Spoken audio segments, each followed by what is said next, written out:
आइए बच्चों, आज हम वर्ग 10 के षष्ठ पाठ यानी कि 6वां पाठ भारतीय संस्कारा पढ़ने जा रहे हैं।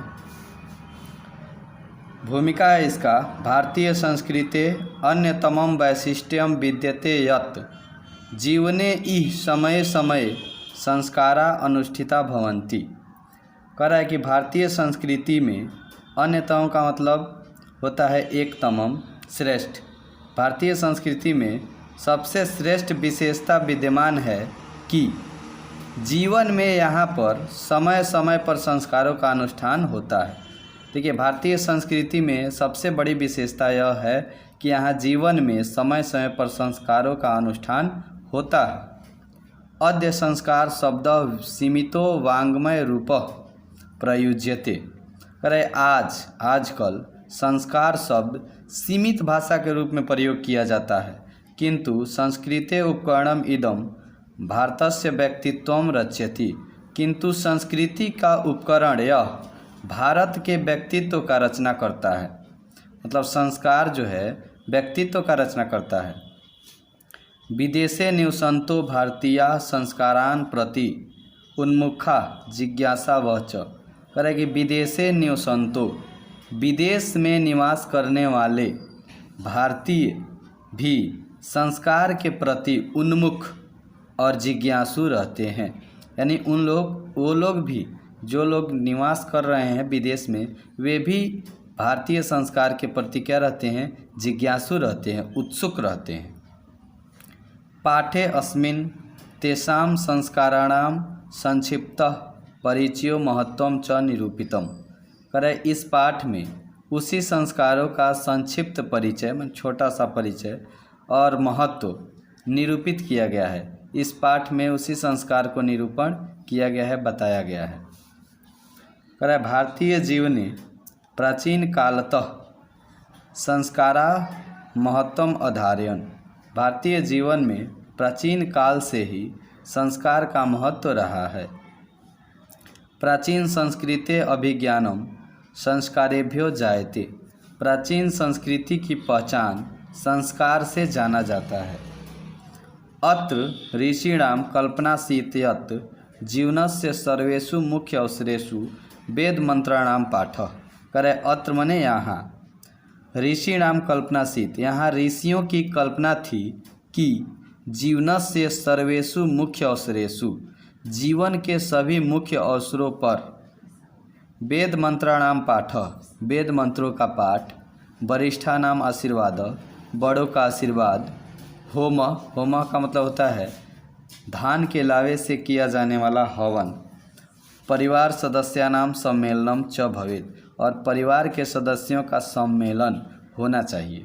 देखिए, यहाँ पर ऋषियों की कल्पना थी कि जीवन के सभी मुख्य अवसरों पर वेद मंत्रों का पाठ होना चाहिए, वरिष्ठानाम आशीर्वाद, अपने से बड़ों का आशीर्वाद होना चाहिए, परिवार के सदस्यों का सम्मेलन होना चाहिए।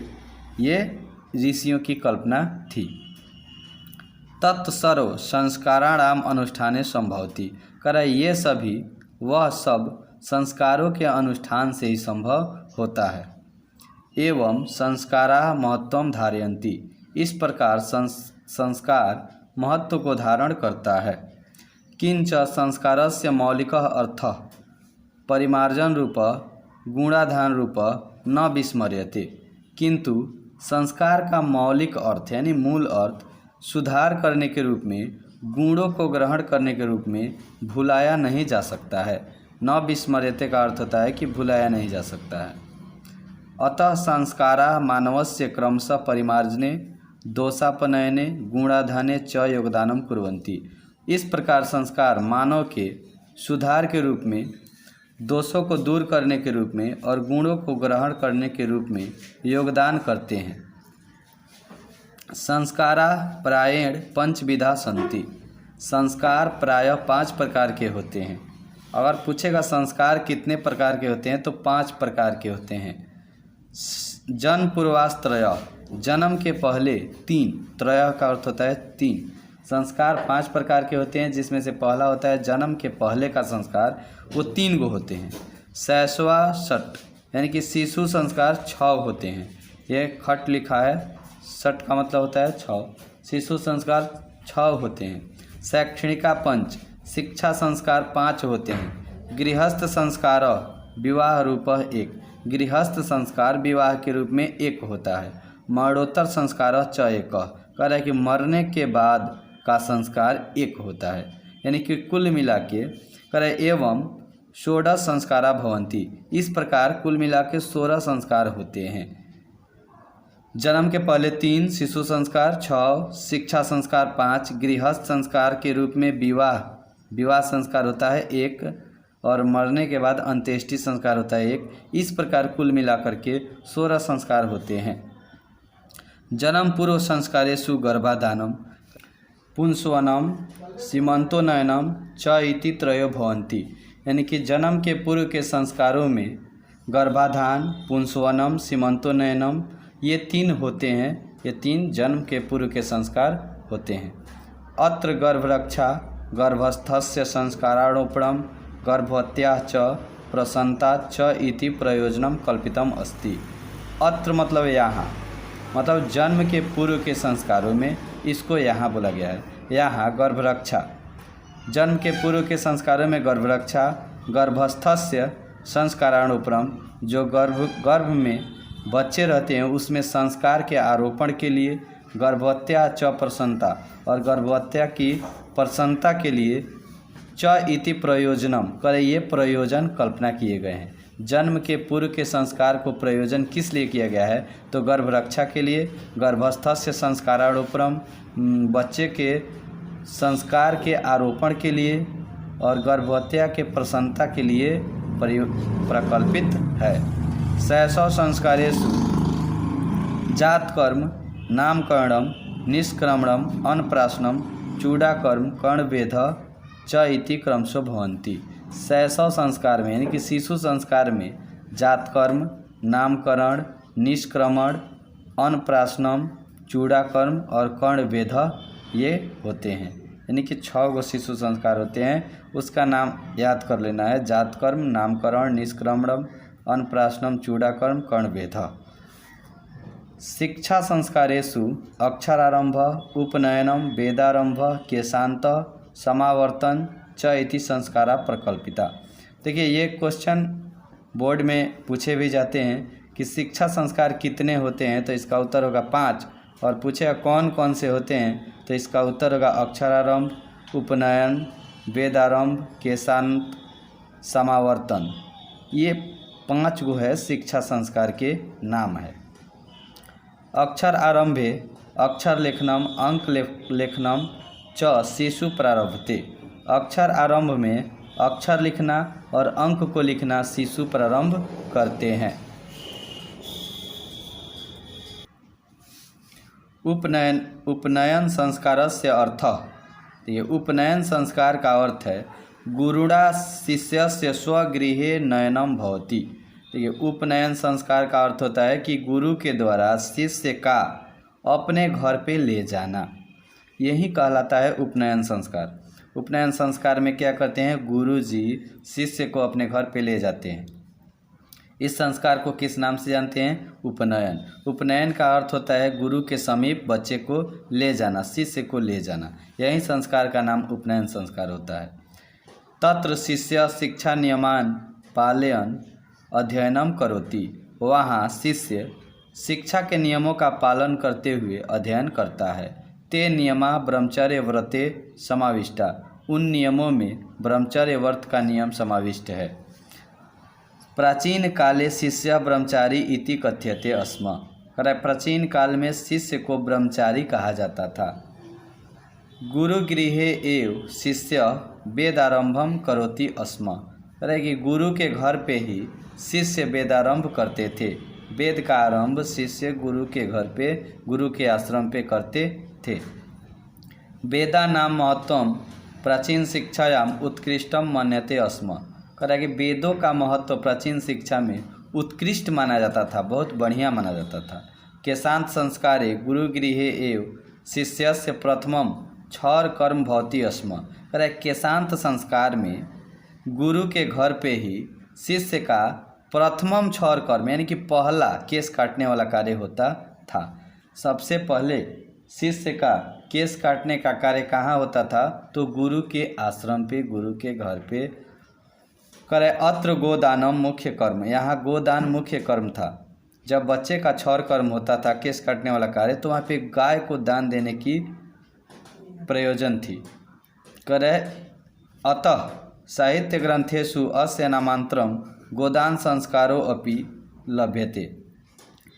यही इसलिए साहित्य ग्रंथों में इसका नाम गोदान संस्कार भी मिलता है। बहुत से संस्कृत के साहित्य ग्रंथ में ये जो केशांत संस्कार है, इसका नाम गोदान संस्कार भी माना जाता है, कहीं कहीं पे मिलता है। तो क्वेश्चन आता है कि गोदान संस्कार किस संस्कार को कहा जाता है? तो इसका उत्तर होगा केशांत संस्कार। केशांत संस्कार को ही गोदान संस्कार कहा जाता है, क्योंकि यहाँ मुख्य कार्य गाय को दान देना होता है। समावर्तन संस्कारस्य उद्देश्यम शिष्यस्य गुरुगृहात् गृहस्थ जीवने प्रवेशः। समावर्तन संस्कार का उद्देश्य होता है शिष्य का गुरु के घर से गृहस्थ जीवन में प्रवेश। गुरु के घर से गृहस्थ जीवन में प्रवेश करना ही समावर्तन संस्कार का उद्देश्य होता है। शिक्षावसाने गुरु शिष्यान उपदेश्य गृहम प्रेषयति। शिक्षा पूरा होने के बाद गुरु शिष्य को उपदेश देकर घर पे भेजता है। उपदेशेषु प्रायेण जीवनस्य धर्मा प्रतिपाद्यन्ते। उपदेशों में प्रायः जीवन के धर्म प्रतिपादित किए जाते हैं। यथा जैसे सत्यम वद, सत्य बोलो, धर्मचर, धर्म का आचरण करो, स्व अध्यायात् मा प्रमदः, अपने अध्याय से आलस्य मत करो इत्यादि। इस प्रकार के उपदेश दे करके गुरु जो है शिष्य को अपने उसके घर पे भेजते हैं। विवाह संस्कार पूर्वकम एव मनुष्य वस्तुतो गृहस्थ जीवनम प्रविशति। कह रहा है कि विवाह संस्कार पूर्वक ही मनुष्य वास्तव में गृहस्थ जीवन में प्रवेश करता है। वास्तव में मनुष्य गृहस्थ जीवन में कब प्रवेश करता है? तो जब विवाह संस्कार हो जाता है तब। विवाह पवित्र संस्कार मतः, विवाह को पवित्र संस्कार माना जाता है। यत्र नाना विद्यानि कर्मकांडानि भवन्ति, जहाँ अनेक प्रकार के कर्मकांड होते हैं। तेषु वाग्दानम मंडप निर्माणम वधूगृहे वरपक्षस्य स्वागतम वरवधो परस्परम निरीक्षणम कन्यादानम अग्निस्थापनम पाणिग्रहणम लाजा होम सप्तपदी सिंदूरदानम इत्यादि।